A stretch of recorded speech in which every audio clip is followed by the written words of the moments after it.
Hello everyone. एक बार फिर से स्वागत है आपका इस चैनल में। और जो आज का क्लास होगा नेक्स्ट, वो हम एंट्रोपी पे देखेंगे। ठीक है, एंट्रोपी क्या है, व्हाट इज एंट्रोपी। तो एंट्रोपी देखने से पहले हमें क्या देखना होगा, वो है डिसऑर्डर या रैंडमनेस को समझना होगा। ठीक है, मान लीजिए एक खिलाड़ी हैं सभी, और ये कप्तान हैं, और ये क्रिकेट के खिलाड़ी हैं। ठीक है, क्रिकेट के खिलाड़ी कप्तान है, कप्तान ने इन्हें ऑर्डर दिया, मतलब कि गाइड किया। तो ये क्या किए, फील्ड में इधर उधर, कोई यहाँ चला गया, कोई यहाँ आ गया, कोई यहाँ आ गया, कोई यहाँ आ गया, कोई यहाँ आ गया, कोई यहाँ आ गया, कोई यहाँ आ गया। तो एक तरह से डिसऑर्डर में फील्डिंग करने लग गए। ठीक है, रैंडमनेस मतलब कि डिसऑर्डर में फील्डिंग करने लगे, सभी बिखर गए। पहले एक अरेंजमेंट में थे, लेकिन फिर बाद में ये क्या हो गया, डिसऑर्डर, मतलब कि इनका जो ये है वो फैल गया, पूरी दूर दूर दूर दूर तक फैल गया। जब इनके कप्तान ने फील्डिंग करने को कहा तो सभी अलग अलग जगह पे क्या हो गया, ये खिलाड़ी इधर उधर आ गए हैं। तो इसी को हम लोग बोलते हैं डिसऑर्डर। इसी को क्या बोलेंगे, इसी को अगर हम लोग बोल चाल में भाषा में बोलेंगे तो डिसऑर्डर बोलेंगे। ठीक है, कोई चीज़ का बिखर जाना या रैंडमनेस। ठीक है, तो रैंडमनेस, बिखर जाना।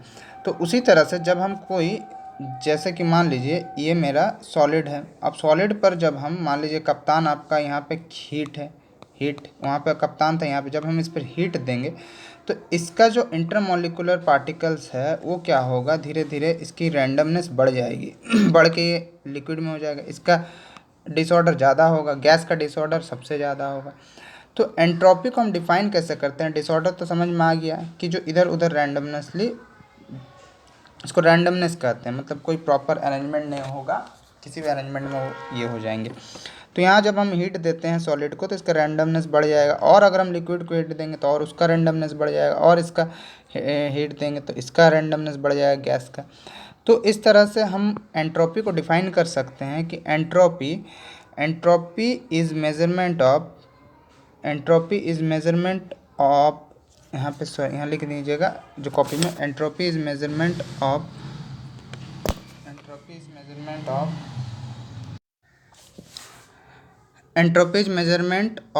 रेंडमनेस, और यहाँ पे और होगा, और डिसऑर्डर ऑफ अ सिस्टम। तो एंट्रोपी क्या मेज़र करता है, रेंडमनेस और डिसऑर्डर ऑफ अ सिस्टम। कोई भी सिस्टम है तो उसमें कितने रेंडमनेस या डिसऑर्डर है उसको मेज़र करने के लिए हम उससे मेज़र करते हैं, उसे क्या कहते हैं, हम एंट्रोपी कहते हैं। आई थिंक समझ में आ गया होगा। ठीक है, यहाँ पे थोड़ा सा वर्ड जो है वो थोड़ा सा गलती हो गया, यहाँ पे लिखने पे मैं हड़बड़ी में लिख रहा था तो ये थोड़ा सा गलत हो गया। क्या हो जाएगा, entropy is measurement of randomness और डिसऑर्डर ऑफ अ सिस्टम। ठीक है, तो एंट्रोपी क्या मेजर करता है, रेंडमनेस या डिसऑर्डर ऑफ अ सिस्टम। अब हम यहाँ पे we can't directly measure of entropy, हम एंट्रोपी को डायरेक्ट मेजर नहीं कर सकते, only we can measure the change of entropy. तो हम सिर्फ एंट्रोपी क्या, चेंज ऑफ एंट्रोपी को ही मेजर कर सकते हैं, चेंज ऑफ एंट्रोपी को मेजर कर सकते हैं। ठीक है, हम डायरेक्टली एंट्रोपी को मेजर नहीं कर सकते, हम सिर्फ और सिर्फ किसको मेजर कर सकते हैं, तो चेंज ऑफ एंट्रोपी को मेजर कर सकते हैं। इस बात को याद रखिएगा। अब ये आई थिंक समझ में आ गया होगा, एंट्रोपी क्या है, रेंडमनेस मापता, क्या रेंडमनेस या डिसऑर्डर मापता, किसका, सिस्टम का, उसे हम क्या कहते हैं, एंट्रोपी कहते हैं। हम लोग डायरेक्टली एंट्रोपी को कैलकुलेट नहीं कर सकते, हम एंट्रोपी को कैसे कैलकुलेट सकते हैं, only we can measure change of entropy. हम लोग सिर्फ एंट्रोपी कितना चेंज हो रहा है उसको मेजर कर सकते हैं। अब चेंज ऑफ एंट्रोपी जो है, व्हाट चेंज ऑफ एंट्रोपी, तो change of entropy is equal to heat added और सब्ट्रैक्टेड बाय एब्सोल्यूट टेम्परेचर। क्या होगा इसका फॉर्मूला, ये इंपॉर्टेंट है, इससे आपका न्यूमेरिकल बनाएंगे। तो चेंज ऑफ एंट्रोपी क्या हो जाएगा, हीट एडेड और subtracted by absolute temperature, there means del S, S से हम क्या करते हैं, एंट्रोपी को डिनोट करते हैं। तो change in entropy is equal to d Q by T. Change in entropy is equal to dq by T, where dq is the heat added or subtracted by T. Entropy is directly proportional to heat and inversely proportional to temperature. ठीक है, entropy directly heat के proportional है और temperature के inversely proportional है। यहाँ तक समझ में आ गया होगा। अब हम एंट्रोपी का क्या देखते हैं, यूनिट देखते हैं, यूनिट ऑफ एंट्रोपी। तो यूनिट ऑफ एंट्रोपी क्या है, कैलोरी पर केल्विन। यहाँ पे चेंज ऑफ एंट्रोपी का फॉर्मूला क्या देखा, del S is equal to d Q by T. Q there means heat, Q का मतलब हीट है, तो हीट को हम कैलोरी से मेजर करते हैं और टेम्परेचर को हम केल्विन से मेजर करते हैं, तो कैलोरी पर केल्विन ये होगा। या फिर हम इसे क्या कह सकते हैं, जूल पर केल्विन, क्या होगा, जूल पर केल्विन, या फिर किलो कैलोरी पर केल्विन, ये क्या है, किलो कैलोरी पर केल्विन। ये तीनों यूनिट में जो भी यूनिट ऑप्शन में दिया रहेगा उसको आपको मारना है। और यूनिट निकालने अगर नहीं आता, मैंने भूल गए हैं, मान लीजिए एंट्रोपी का यूनिट याद नहीं, तो आप इस फॉर्मूला से एंट्रोपी का यूनिट को निकाल सकते हैं। आई थिंक यूनिट निकालने सबको आता होगा अगर आपने ग्रेजुएशन किया है तो। अब हम आते हैं एंट्रोपी फाउंड रिमेन्स कांस्टेंट, यहाँ पे कुछ टर्म्स देखते हैं अब। Entropy found remains constant in isothermal process. Entropy isothermal process में क्या होता है, कांस्टेंट होता है। ये डायरेक्टली क्वेश्चन पूछ सकता है कि कौन से प्रोसेस में एंट्रोपी कांस्टेंट होता है, तो एंट्रोपी किस पे कांस्टेंट होता है, आइसोथर्मल प्रोसेस में एंट्रोपी कांस्टेंट होता है। एडियाबेटिक में देखते हैं, change in entropy in adiabatic process. Adiabatic process में एंट्रोपी कितना चेंज होता है, तो in adiabatic process no heat allowed to enter और लीव द सिस्टम। मतलब कि del Q is equal to zero होता है, सभी को पता है, जिसमें हम लोग एडियाबेटिक प्रोसेस पढ़े थे, तो delta Q is equal to zero. तो del Q is equal to zero, then change of entropy del S is equal to क्या होता है, del S is equal to d Q by d T, d Q by d T. अगर हम यहाँ पे कोई heat supply नहीं हो रहा, जीरो हीट सप्लाई हो रहा, मान लीजिए यहाँ पे जो डेल्टा क्यू का ज़ीरो है, तो del S is equal to d Q by d T and by T.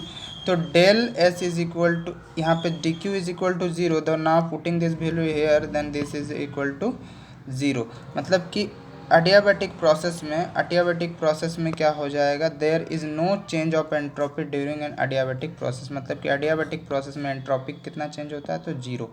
ये समझ में आ गया, क्योंकि यहाँ पे समझ में आ गया फार्मूला के हिसाब से क्यों ज़ीरो होगा, तो एडियाबेटिक प्रोसेस में ये होगा। अब हम आते हैं, और आइसोथर्मल में कांस्टेंट होगा। अब आते हैं change of entropy in reversible cycle. ठीक है, change in entropy in reversible cycle, इस ये वाला जो टॉपिक है, मतलब कि ये जो एंट्रोपी जो रिवर्सिबल साइकिल में, इसको तभी समझ में आएगा जब आप कार्नोट साइकिल देखे होंगे। कार्नोट इंजन का मैंने वीडियो बनाया हुआ है ऑलरेडी, जाके वहाँ पे देख सकते हैं आप। तो कार्नोट साइकिल का वीडियो बना हुआ, आप जाके देख सकते हैं। तो consider a complete reversible cycle A B C D. ठीक है, हमने यहाँ पे कंसीडर किया A B C D of an ideal gas found by isothermal A B and adiabatic C D. यहाँ पे एडियाबेटिक सी डी, दो एडियाबेटिक हो रहा है और दो आइसोथर्मल प्रोसेस हो रहा है। दो एडियाबेटिक प्रोसेस, एडियाबेटिक में कौन कौन है, आइसोथर्मल में कौन कौन है, पहले देख लीजिए, ए बी और सी डी। देखिए ए बी और सी डी ये आइसोथर्मल प्रोसेस, और ये वाला क्या है आपका, एडियाबेटिक प्रोसेस।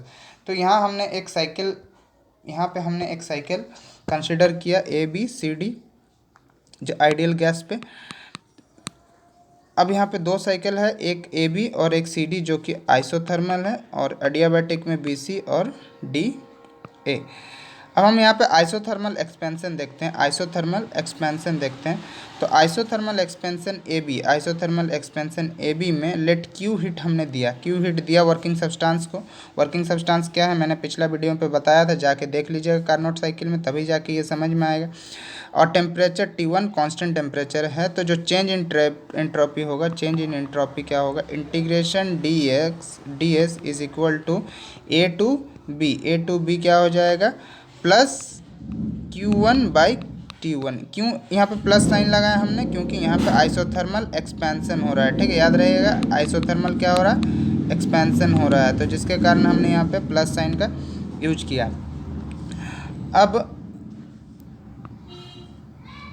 आइसोथर्मल एक्सपेंशन, तो यहाँ पे क्या हो गया, यहाँ पे कितना चेंज हुआ, integration d S is equal to A to B plus Q1 by T1। Here plus, क्यों यहाँ पे प्लस साइन दिया गया है, because here isothermal expansion is done, isothermal expansion हो रहा है। अब हम आगे बढ़ते हैं, तो हम अगला साइकिल यहाँ पे देखते हैं, साइकिल कहाँ से कहाँ तक, तो बी से सी तक, बी से सी तक जो हो रहा है वो क्या हो रहा है, अडियाबैटिक कंप्रेशन, अडियाबैटिक एक्सपेंशन। ठीक है, तो अडियाबैटिक एक्सपेंशन में आपको पता है अडियाबैटिक प्रोसेस में कोई हीट नहीं होता है। ठीक है, अडियाबैटिक एक्सपेंशन में कोई हीट तो ना अंदर करता है ना बाहर जाता है, अंदर आता है। तो in going from B to C along adiabatic B C there is no change in entropy working substance. तो उस पर एंट्रोपी पे कोई चेंज नहीं। अभी हमने थोड़ा देर पहले ही देखा, इससे पहले देखा कि अडियाबैटिक प्रोसेस में जो एंट्रोपी है वो क्या हो रहा था, zero. There means integration B to C d S is equal to क्या हो जाएगा, पूरा पूरी जीरो, नो चेंज, जीरो हो जा रहा है। But temperature falls T1 to T2, temperature क्या हो गया, फॉल हो गया T1 से T2। ये हो गया अडियाबैटिक।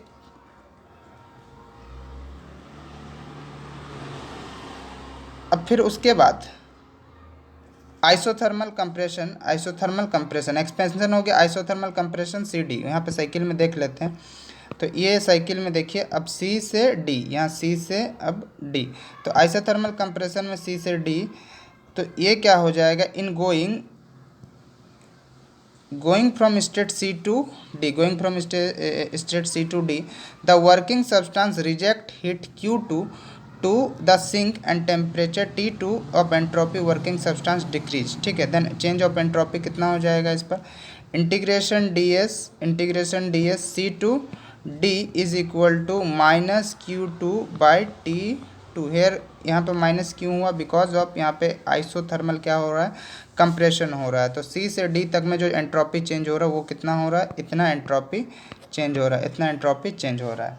आई थिंक ये समझ में आ गया होगा। एक बार कार्नोट साइकिल जरूर देखें, अदरवाइज ये बहुत अच्छा समझ में नहीं आएगा। ठीक है, आइसोथर्मल कंप्रेशन हो गया। अब हम आते हैं अडियाबैटिक कंप्रेशन, जो लास्ट वाला साइकिल है, going from D to A. Again आपको पता है कि इस पे हीट जो है वो क्या हो जाएगा, जीरो हो जाएगा, डेल क्यू जो, then no change in entropy but temperature rise from T2 to T1। तो यहाँ से इंटीग्रेशन डी से ए, इंटीग्रेशन कहाँ से डी से ए तक, d S is equal to क्या हो जाएगा, ज़ीरो, कोई चेंज नहीं होगा।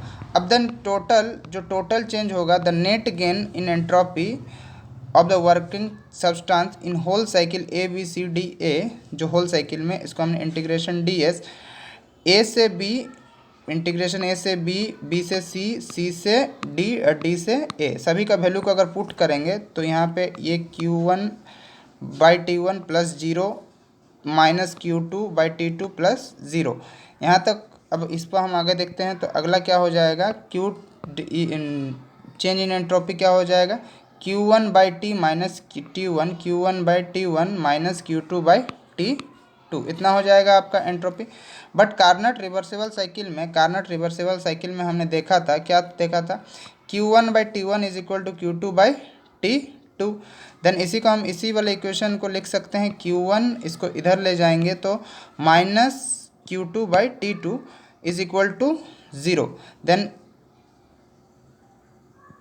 इस वैल्यू को हम इस इक्वेशन पर रखेंगे तो हमें क्या मिल जाएगा, integration d S is equal to zero. इसका मतलब इससे पता चलता है कि रिवर्सिबल प्रोसेस में एंट्रोपी कितना चेंज होता है, तो ज़ीरो। यहाँ से समझ में आ गया क्या बना क्वेश्चन क्या बन सकता है कि रिवर्सिबल प्रोसेस में एंट्रोपी कितना चेंज होता है। तो रिवर्सिबल प्रोसेस में एंट्रोपी का जो चेंजेस है वो कितना चेंजेस है, ज़ीरो। आई थिंक समझ में आ गया होगा।